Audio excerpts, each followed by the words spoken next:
आज लोगों की इम्यूनिटी जो है वो फिर से कम हो रही है।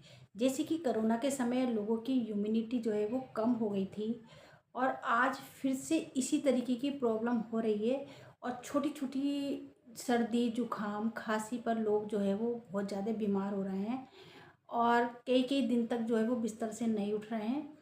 तो ऐसा क्यों हो रहा है? लोगों की इम्यूनिटी फिर से क्यों कम हो रही है? तो लोगों की इम्यूनिटी जो है वो फिर से कम क्यों हो रही है?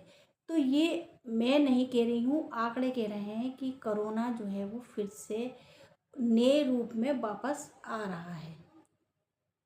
तो आ रहा है तो उसके असर भी उसी तरीके से हो रहे हैं। वो किसी न किसी रूप में दिखाई देना है। किसी को लूज़ मोशन हो रहा है, किसी को खाँसी हो रही है, किसी को पेट में दर्द हो रहा है, बाकी समस्याएँ उत्पन्न हो रही हैं।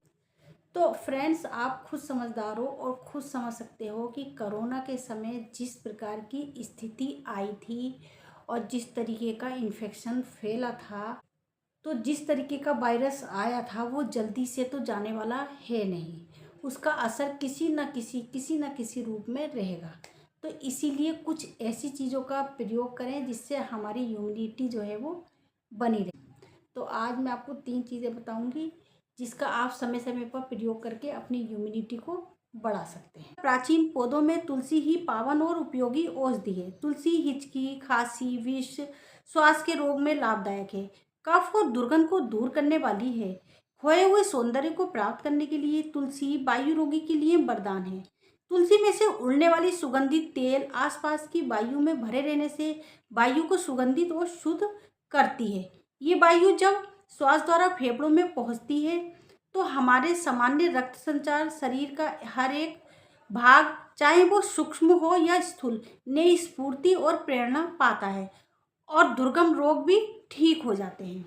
तुलसी की सुगंध लिए वायु जहाँ जहाँ जाती है वहाँ वहाँ हवा, वायु, मिट्टी, पानी, चारों ओर के वायुमंडल को शुद्ध करती जाती है। तुलसी का सेवन शरीर में संचित मल को निकालता है। इससे अनेक रोग दूर हो जाते हैं। तो फ्रेंड्स, तुलसी जो है वो बहुत ही पावन और उपयोगी औषधि भी है। अगर हमारे आसपास, घर के आसपास तुलसी है तो बहुत सारे रोग तो वैसे ही खत्म हो जाते हैं। तुलसी जो है वो हमारे आसपास के वातावरण को शुद्ध करती है और ऑक्सीजन का संचार करती है। तो इसमें काफ़ी मात्रा में ऑक्सीजन जो है वो उपस्थित होती है। तो आगे मैं बताऊंगी इसके और क्या क्या लाभ हैं। तुलसी के पत्ते, काली मिर्च रगड़कर ठंडाई की तरह पीने से दिमाग को शक्ति मिलती है। हृदय उत्तेजक होने से ये हृदय को बलवान बनाती है। बात नाड़ियों के रोग में तुलसी के पानी की स्टीम देने से रोग का दर्द जो है वो दूर हो जाता है। लकवे के रोगी को तुलसी के काढ़े से टांग धोने से उस पे बीस पीस का लेप करने से टांग का लकवा ठीक हो जाता है। तुलसी वीर्य को गाढ़ा करती है, पुरुष की शक्ति को बढ़ाती है। स्वप्न दोष को रोकने के लिए इसकी जड़ को घिसकर पिलाया जाता है। पुरुष की शक्ति को बढ़ाने के लिए दवाओं में पीसकर इसके बीजों का प्रयोग किया जाता है। ये वीर्यवर्धक है, वीर्य की तरलता को दूर करती है। तुलसी के पत्तों का काढ़ा अच्छा गर्भ निरोधक है। तो फ्रेंड्स, अगर कहीं पर आपके जख्म हो गया है तो तुलसी के पत्तों को पीसकर उस जख्म पर लगाने से हमारे जख्म जो है वो ठीक हो जाते हैं। अगर फ्रेंड किसी का पेट साफ नहीं हो रहा है तो तुलसी के पत्तों का रस और उसमें थोड़ा सा 1 चम्मच शहद मिलाकर अगर हम पीते हैं या चाटते हैं तो हमारा पेट जो है वो साफ हो जाता है। तो फ्रेंड्स, तुलसी के पत्तों में जो है वो तुलसी के पत्तों को जो है वो पीसकर और उसमें थोड़ा सा 1 चम्मच शहद मिलाकर पीने से अगर किसी का पेट साफ नहीं हो रहा है और उसके पेट की परेशानियां हो रही हैं तो वो धीरे धीरे साफ होने लगती हैं। विटामिन डी जो है वो हमारे शरीर के लिए बहुत ही महत्वपूर्ण विटामिन है। विटामिन डी ये हमारे शरीर के लिए बहुत ही महत्वपूर्ण विटामिन है। ये चूना फास्फेट के लवण को शरीर के पोषण में सहायक होता है, अतः हड्डी व दांतों को मजबूत बनाने के लिए अति आवश्यक है। गर्भवती और दूध पिलाने वाली माताओं को इसकी अधिक आवश्यकता होती है। विटामिन डी सूर्य की किरणों में अधिक पाया जाता है। सूर्य के प्रकाश के अतिरिक्त इसमें कुछ भोज्य पदार्थों से भी प्राप्त कर सकते हैं। ये दूध, मक्खन, दही, अंडे की जर्दी, घी, मछली आदि में भी मिलता है। सब्जियों में इसको पर्याप्त मात्रा में नहीं होता है, ये वसा में घुल जाता है। इसमें ताप को सहन करने की शक्ति विटामिन ए से अधिक होती है। फ्रेंड, अगर विटामिन डी बच्चों को पर्याप्त मात्रा में नहीं मिले तो उन्हें सूखे का रोग हो जाता है और बच्चे जो है वो बहुत चिड़चिड़े और कमज़ोर हो जाते हैं। वैसे तो विटामिन डी सूर्य की किरणों में भरपूर मात्रा में होता है और अच्छी मात्रा में प्राप्त हो जाता है, लेकिन कुछ लोग जो है वो सूर्य की धूप को नहीं ले पाते हैं या उनका काम इस तरीके का है कि वो धूप में नहीं बैठ पाते हैं, तो वो उनकी पूर्ति अन्य खाद्य पदार्थों से कर सकते हैं। वो मैंने आपको बता दिया है किस तरीके से पूर्ति करनी है। तो विटामिन डी जो है वो हमारे शरीर में भरपूर मात्रा में होना चाहिए, तभी हमारी हड्डियाँ मजबूत बनी रहेंगी। तो इस बात का ज़रूर ध्यान रखें।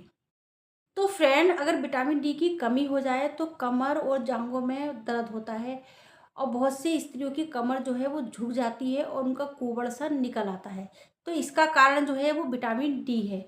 और बहुत सी गर्भवती स्त्रियों को जो है वो विटामिन डी की कमी होती है, तो गर्भपात होने की संभावनाएं काफ़ी मात्रा में बढ़ जाती हैं। तो इस बात का विशेष ध्यान रखें। अब मैं बताऊंगी कि विटामिन ई जो है वो हमारे शरीर के लिए कितना आवश्यक है। विटामिन ई स्त्री पुरुष के लिए अति आवश्यक है। प्रजनन प्रक्रिया में इसकी बहुत आवश्यकता होती है। लोहे को पचाने में सहायक होता है। इससे त्वचा चमकदार होती है। ये अनाज के तेल, दूध, मक्खन, मांस में अत्यधिक पाया जाता है। बादाम व फलों में भी इसकी काफ़ी मात्रा पाई जाती है। इसमें ताप को सहन करने की शक्ति होती है, परंतु अधिक देर तक और तेज़ी से गर्म करने पर नष्ट हो जाता है। फ्रेंड्स, इसके अभाव में जो है वो गर्भपात होने की संभावना काफ़ी रहती है। ये स्त्री पुरुष दोनों के लिए आवश्यक है, तभी जो है वो संतान उत्पत्ति अच्छे से होती है।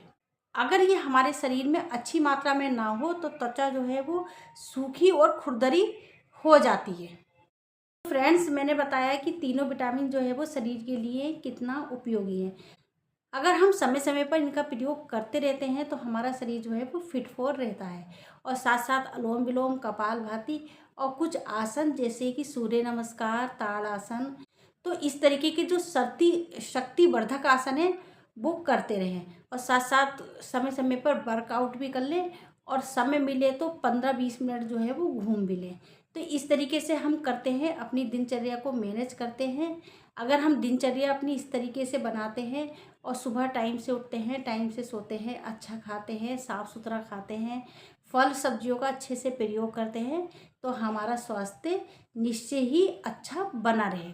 तो इन छोटी छोटी चीज़ों को अपनी दिनचर्या में शामिल करना है। तो मिलती हूँ एक नए टॉपिक के साथ। जब तक कि स्वस्थ रहिएगा, निरोग रहिएगा। सभी को बाय बाय।